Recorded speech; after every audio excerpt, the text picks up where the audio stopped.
If you haven't seen part 1, 2 and 3 of this anime, the link is in the description. Go watch that first. So, at the start of this episode, then he promises, next day, I'll treat you to ramen, and you go buy some new shoes. Papo goes to buy shoes the next day. At the shoe store, Mita is also there. The shopkeeper realizes that Papo is new and tries to sell him expensive shoes meant for outboxers, even though Papo is an in-fighter who fights from close range. The shoes are very expensive, but Papo still agrees to buy them. Then, Mita steps in and says, these shoes are for outboxers like me. You're an in-fighter, so these shoes would be perfect for you and they're reasonably priced. Papo is happy and decides to buy the recommended shoes, but by then, Mita has disappeared. Papo finally finds Mita and shouts, Mita, wait, please come have juice with me. Mita refuses and Papo, like a madman, shouts, Mita, please.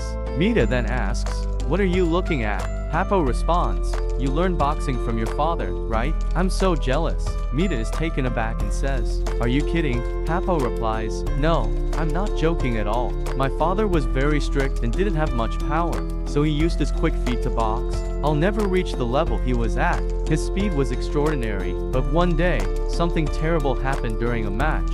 A mistake led to a powerful punch to his face, breaking his jaw. Mita continues, my father's belief was that technique, skill, and speed could defeat power. But after that incident, his belief was shattered. He started thinking that power was the greatest. I want to prove to him that his technique was right and that power isn't everything. Mita says, we can defeat them with technique and skills. I will prove this to my father one day. Even today, I believe that my father's boxing style was superb, and I will show him that his technique was right.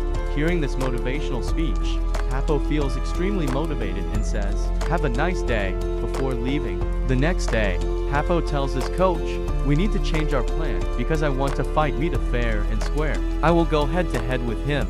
I won't stay back. The coach gets angry and says, his counterpunch is very powerful. If you go in head first, he will knock you out with one punch. But Papo insists, no, I want to fight him directly. The coach then says, okay, then you'll need to train with a lot of speed. We'll have to do dash training, and you'll have to work extremely hard for 3 months. Are you ready for that? Papo responds, yes, I am ready. The coach is a little pleased, thinking that Papo wants to fight fair and square, and their intense training begins.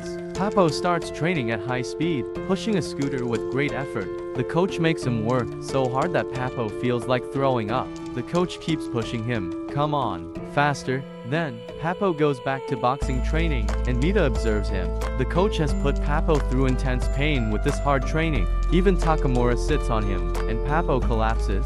For many days, Papo works extremely hard, undergoing ultra-level training, and he gets very exhausted. Takamura notices this and says, you are really pushing yourself. Papo looks really exhausted and dry. His friend says, you look really worn out. Let's go eat ramen, like I promised that day. They go to the restaurant, and coincidentally, the boxer also works there. He says, that's enough, you need to start dieting now. Stop eating, Papo pleads.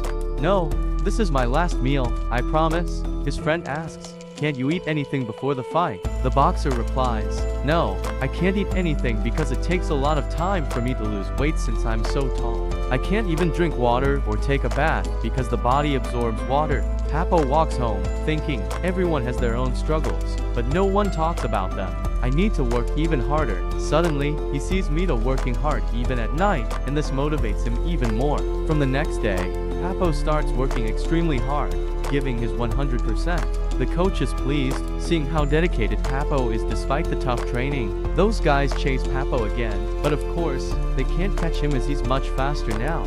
Papo continues to train diligently for many days, and finally, after 3 months, he masters the uppercut perfectly. The coach says, there's some monstrous power in this.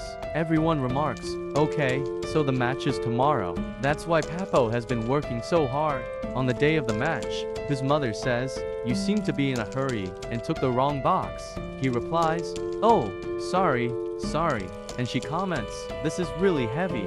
His mother adds, today is very important at the gym. His mother tells him, you have your thing, so you go ahead, I'll handle the work. After that, Papo is rushing to the gym and hears the sound of a bicycle. He sees someone but doesn't pay much attention, just looking around and saying, wow, what a great smell. While walking, bam, he realizes how it feels. Meanwhile, at the gym, someone comes for an interview with Miyata, who isn't even a pro boxer. Takamura shows up, and the interviewer asks, "Why are you dressed as a referee?" Takamura responds, "There's a great match today, and I'll be the referee." Papo is extremely nervous and tells himself, "Don't get nervous." The interviewer looks at him, laughs, and says, "He seems pretty weak to me, but what do I care? I just want to see Miyata's talent." Meanwhile, Takamura is explaining the match rules, and Papo is terrified, thinking, "What should I do? It feels like my heart will burst out." Miyata's father says, "His punches are very powerful, so be careful." Papo responds, "If they don't connect, what's the point?" Everyone in the gym is watching the match, and Papo is still scared, recalling his past a little. As soon as the match starts, Papo rushes in, surprising everyone with his direct approach. He keeps throwing left jabs continuously, but Miyata dodges each punch skillfully. Papo thinks, okay, his punches are good, but Miyata's footwork is, of course, far superior. Miyata continues to dodge effortlessly, showcasing his perfect footwork, leaving Papo a bit overwhelmed. And the commentator says, Miyata is using his secret footwork, something we haven't seen before. Papo keeps throwing punches, throwing and throwing, while Miyata dodges skillfully. Takamura shouts, "You're wide open," and Miyata starts to counterpunch, but Papo dodges and delivers to perfect left and right hooks, knocking Miyata down. Miyata can't believe he's been knocked down, and everyone is cheering as the countdown begins. Someone says, "I've never seen Miyata get knocked down before." Miyata says, "I can still fight," and decides to give his 100%. Papo rushes in at full speed, but Miyata delivers a sudden counterpunch that Papo can't dodge because of his rush. Papo gets knocked down hard due to the counterpunch. The commentator says, he's even better at counterpunching than his dad now. The count reaches 7, but Papo still can't get up. At the count of 9, he finally stands up, and everyone is amazed, saying, "How did he get up after such a powerful counterpunch?" Papo's plan is to keep moving forward, to keep attacking, but he's still getting hit. The commentator says, Miyata is a counterpuncher, but Papo is still rushing in, which he shouldn't do against a counterpuncher. Papo thinks, "My punch will land. It will land hard. Just wait." He moves in to attack again, but Miyata delivers another counterpunch. Papo lands a punch on Miyata's face, but still manages to hit Miyata hard. Miyata gets knocked down, literally flying and falling. Everyone starts cheering. Miyata is knocked down. "Let's go." The commentator says, "I didn't understand what happened there." The coach explains, Miyata couldn't apply full force because his arm was hurt, and he couldn't fully extend it due to Papo's quick dash inside. By the count of 5, Miyata stands up. People are saying, his knees are shaking, it's hard for him to stand. Today might be the day Miyata gets knocked down. Miyata is thinking, calm down, and is trying to figure out Papo's next move. Papo is also contemplating his next move. The match restarts, and Miyata is still thinking about what Papo's next move could be. He tells himself, lower your body, face your knuckles down, and here's the uppercut. Miyata realizes that Papo is about to throw an uppercut. Wait a second. Guys, I can't play the same clip for too long due to copyright issues. Hold on a moment. Okay, 1, 2, 3, and play. Let's go. Despite being in a bad position, Miyata dodges the punch and delivers a counter. Papo jumps up with full power, making Miyata's punch hit even harder. The reporter exclaims, "What talent is this?" Dodging that punch was hard enough, but he also landed a counter. The coach says he was out of position to counter, but how did he manage to do it? Everyone is cheering, get up, but he just can't seem to get up. He tries and tries, but everything looks hazy to him. Finally, after much effort, he manages to stand up a little, and everyone cheers. Finally, you got up, Papo. He immediately says, fight, but just then, the bell rings, signaling the end of the round.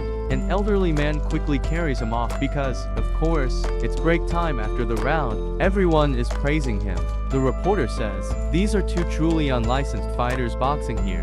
One is an outboxer who can literally counter an uppercut from such a position, and the other has such a dangerous uppercut and can dart and dash so effectively. And guys, actually, Papo is not fully conscious yet. The coach says, kid, get up, can you hear me? Get up. Finally, Papo opens his eyes and says, hello, chief. The situation is very intense, with everyone waiting for the next round to start. Miyata's father says, what kind of guy is this? You delivered such a dangerous counterpunch, and still, he got up. How? Miyata responds. That right punch he landed on me a while ago still has my knees shaking. I can't even walk properly. If I hadn't taken that punch, I would have full control now. The coach thinks that Miyata's confidence must be shattered after taking such a dangerous punch. But in reality, Papo is highly motivated and says, my punches are connecting with him now. Maybe I can win. The coach is very happy to hear this, and the fight immediately restarts. Stay tuned to see what happens next. Don't forget to like, share, and subscribe for the next part.